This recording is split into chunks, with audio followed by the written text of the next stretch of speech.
Hello friends, welcome to पीपीडिया powered by Abhimanyu IAS. This is Yachna, your educator. तो जैसा कि आप जानते हैं, वर्ल्ड वाइड एक पेंडेमिक फैला हुआ है जिसका नाम है कोविड 19। एंड कितने ज़्यादा लोग इससे इन्फेक्ट हो रहे हैं, कितने ज़्यादा लोगों की इससे डेथ हो रही है। तो इसी के चलते एक बड़ी न्यूज़ निकल के आ रही है। जो चाइना के रिसर्चर्स हैं, उन्होंने एक रिसर्च में एक नए वायरस को आइडेंटिफाई किया है जिसका नाम है G4 फ्लू वायरस। तो आज इस वीडियो में हम इसी वायरस को डिस्कस करने वाले हैं। बहुत सी बातें हैं जो हम इस वायरस के बारे में जानेंगे, और ये जो टॉपिक है आपके prelims as well as mains दोनों के लिए काफ़ी ज़्यादा इंपॉर्टेंट है। मेनली मेंस के जीएस पेपर 3 के लिए इंपॉर्टेंट है। तो गाइस, वीडियो शुरू करने से पहले अगर आपने हमारे चैनल को सब्सक्राइब नहीं किया है तो प्लीज़ सब्सक्राइब आवर चैनल। और अगर आपको इस लेक्चर की पीडीएफ चाहिए तो आप हमें टेलीग्राम पर भी ज्वाइन कर सकते हैं, लिंक आपको डिस्क्रिप्शन बॉक्स में मिल जाएगी। तो चलिए शुरू करते हैं। तो जैसे कि मैंने आपको बताया कि जो चाइना के रिसर्चर्स हैं वो एक रिसर्च कर रहे थे, और ये जो रिसर्च है ये 2011 से 2018 के बीच ऐसी रिसर्च चल रही थी। मेनली रिसर्च आप जैसे जानते होती रहती है, साइंटिस्ट करते रहते हैं वायरसेस पे कि कहीं कोई एक नया वायरस तो नहीं आ गया है, किसी वायरस में म्यूटेशन तो नहीं आ गई है, क्या ये एक ह्यूमैनिटी के लिए डेंजरस तो नहीं है। तो इसी रिसर्च में उन्होंने क्या पाया, उन्होंने एक नए G4 वायरस को आइडेंटिफाई किया। Yes, the new strain of the virus named as the Eurasian avian H1N1 virus, इसका पूरा नाम, इसको आइडेंटिफाई किया है।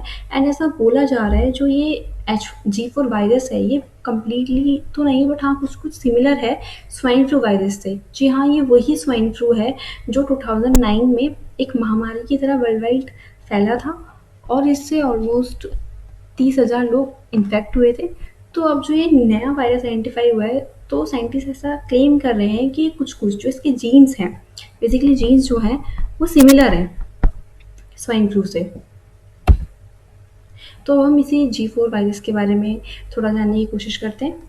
हाँ, a new strain of flu that has the potential to become a pandemic has been identified in China by scientists।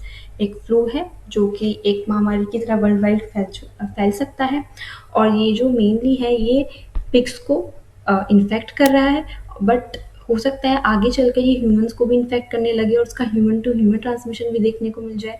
क्योंकि अभी कुछ पता नहीं है ना, अभी रिसर्च चल रही है, अभी काफ़ी कुछ जानना इस वायरस के बारे में ज़रूरी है, because it's a new strain of virus.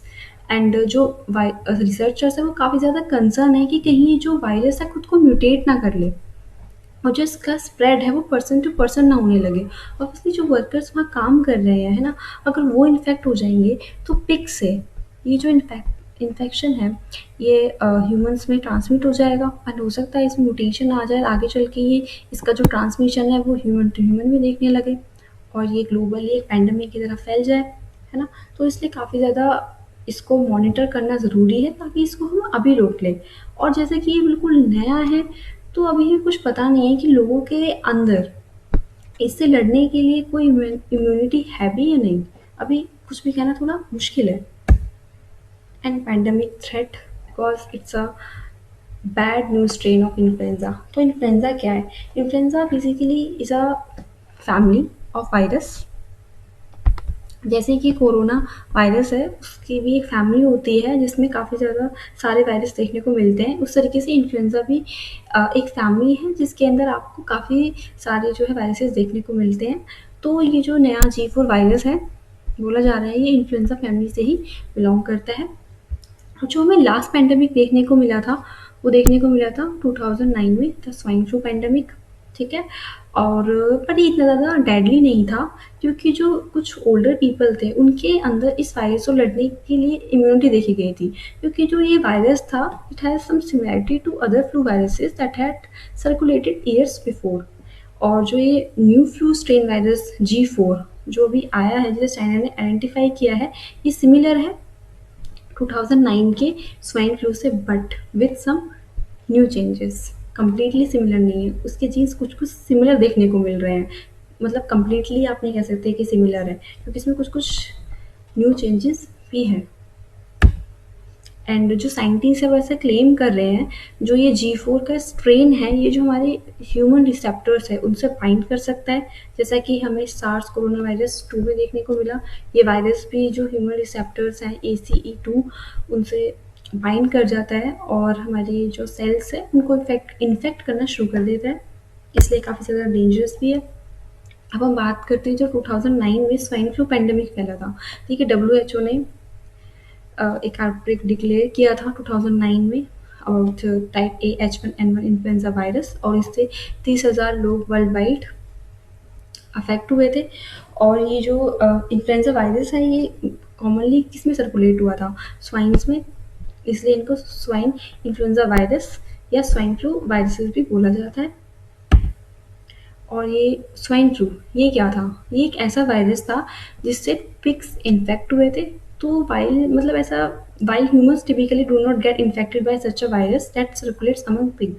Mainly देखा जाता है कि जो ह्यूमंस है वो इतना ज़्यादा इन्फेक्ट नहीं होते हैं इस वायरस से, बट अगर हो जाते हैं तो उसे हम क्या बोलेंगे, वेरिएंट इन्फ्लुएंजा वायरस। क्योंकि जो ह्यूमन टू ह्यूमन ट्रांसमिशन होता है इन्फ्लुएंजा वायरस में काफ़ी ज़्यादा लिमिटेड होता है। And as per the CDC most commonly जो ह्यूमंस हैं जो इस वायरस से इन्फेक्ट होंगे वो कौन होंगे, जो कि इन्फेक्टेड पिग है उनके कॉन्टैक्ट में आएंगे, तो वायरस ऑब्वियसली उनकी बॉडी में एंटर कर जाएगा और वो लोग इन्फेक्ट हो जाएंगे। और इससे सिम्टम्स देखने को क्या मिले थे, जो ये H1N1 वायरस था इसका जो ट्रांसमिशन था वो ह्यूमन टू ह्यूमन भी देखने को मिला था। और इसके जो सिम्टम्स थे वो ये थे कि इसमें बुखार, खांसी, बॉडी में पेन, सर में दर्द और भूख न लगना, ये कुछ इसके सिम्टम्स थे जो हमें स्वाइन फ्लू में देखने को मिले थे इन 2009। अब हम डिस्कस करते हैं कि जो ये नया वायरस आया है ये एक चिंता का विषय क्यों है। ये एक चिंता का विषय इसलिए है क्योंकि ये जो G4 वायरस है ना ये ऑलरेडी जो स्वाइन्स है उनमें सर्कुलेट हो चुका है।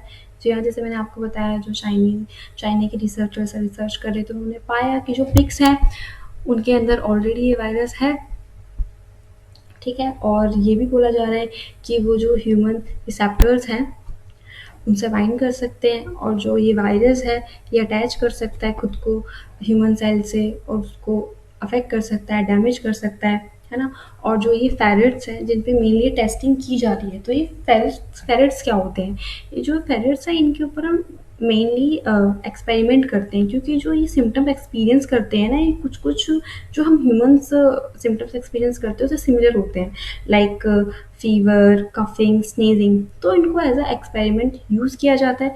तो अब देखिए, अब अगर ये जो फेरेट्स हैं इनसे इन्फेक्ट हो गए तो हो सकता है जो इसका ट्रांसमिशन है वो फेरेट्स टू फेरेट्स होने लगे बाय रेस्पिरेटरी ड्रॉपलेट्स और बाय डायरेक्ट कांटेक्ट। एंड फिर आगे ऐसा भी हो सकता है कि ये जो वायरस है ये फेरेट से इसका ट्रांसमिशन जो है वो ह्यूमंस में भी देखने को मिले। ठीक है, and the virus is different from the virus strain that are already in flu vaccines. और जो ये वायरस है जैसे मैं आपको बताया कि थोड़ा डिफरेंट है, तो जो पहले से हमारे पास अवेलेबल है फ्लू वैक्सीन्स उनसे ये थोड़ा डिफरेंट है। ठीक है, अब इसके बारे में बहुत कुछ जानना ज़रूरी है, तो इसलिए अभी इस पे ये इम्पॉर्टेंट है कि हम इस पे रिसर्च पे ध्यान दें और जल्द से जल्द इसको कंट्रोल करने की कोशिश करें। The virus has already infected humans and seems to be more infectious. And ये भी देखा गया है कि more than 1 in 10 swine workers in the new study had already been infected. तो अब देख रहे हैं कि जो वर्कर्स हैं वो भी इन्फेक्ट हो चुके हैं, है ना। तो अब ऐसा हो सकता है कि जो इसका ट्रांसमिशन है वो ह्यूमन टू ह्यूमन भी होने लगे। तो अभी करना क्या चाहिए, तो जितनी भी चाइना की स्लॉटरिंग मार्केट है तो ज़रूरी है कि उनको क्लोजली मॉनिटर किया जाए। ठीक है, और जो पिग्स है इससे इन्फेक्ट हो चुके हैं उनको बिल्कुल आइसोलेट कर दिया जाए, और जो वर्कर्स है जो इन्फेक्ट हो चुके हैं उनको भी बिल्कुल आइसोलेट करें, उन्हें प्रॉपर ऑब्जर्वेशन में रखें, टेस्टिंग दें, उनको ट्रीटमेंट दें ताकि वो जल्दी से ठीक हो सके और जो ये वायरस है वो और ज़्यादा ना फैले और उसको अभी रोक लें। कि जैसा कि आप हमने कोविड-19 में देखा, उसमें भी तो यही हुआ, पहले वो चाइना से फैला और फिर धीरे-धीरे वर्ल्ड वाइड एक पैंडेमिक की तरह फैल गया और पूरा विश्व आज उससे जूझ रहा है।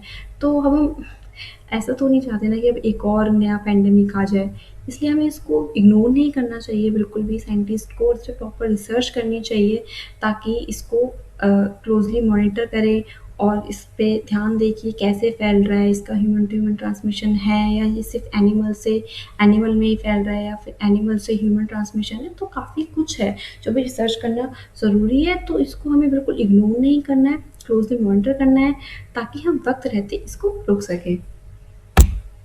तो आज के लिए इतना ही। अगर आपको मेरी वीडियो पसंद आई तो please guys like my video and subscribe our channel, and thank you for listening.